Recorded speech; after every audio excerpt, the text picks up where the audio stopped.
Hello and welcome back to the channel, and welcome back to another GT Sport drift setup.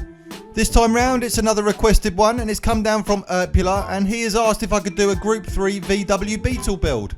The more Group 3 cars that I seem to be playing with when it comes to drifting, the more I think they're pretty dominant, to be honest. This is another excellent car to use, very easy, and the whole Group 3 range seems to be the same.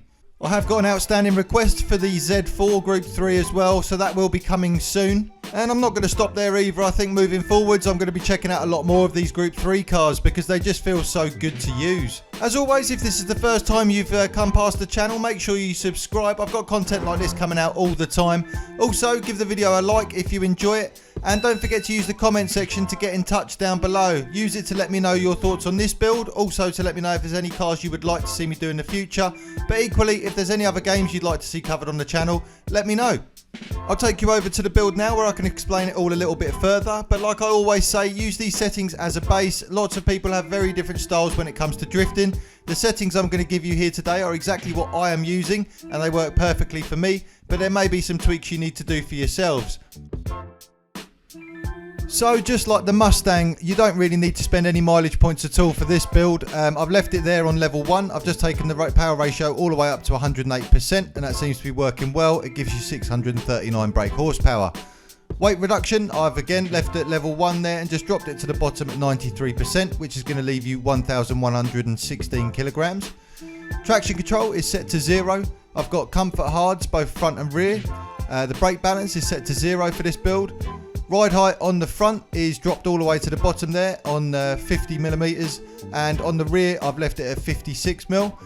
Natural frequency is set to 3 on the front and 2.7 on the rear. Anti-roll bar for this build is 8 on the front and 5 on the back.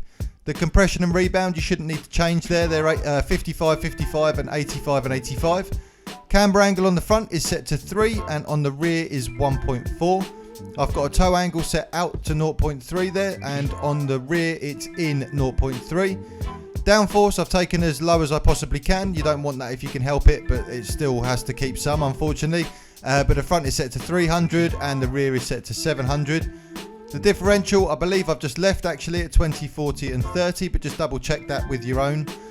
And the transmission there I've set to fully customized. Just set your max speed to 162, and actually the gearing works really well just as it is, so you shouldn't need to change anything other than that. I really hope you've enjoyed today's video, and I hope you enjoy the settings I've provided you today. Don't forget to keep your eyes peeled for the Z4 build, which will be coming soon to the channel. As always, I'm going to leave you with a bit of footage of me just messing around with the car, and I'll see you all on the next one.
bye.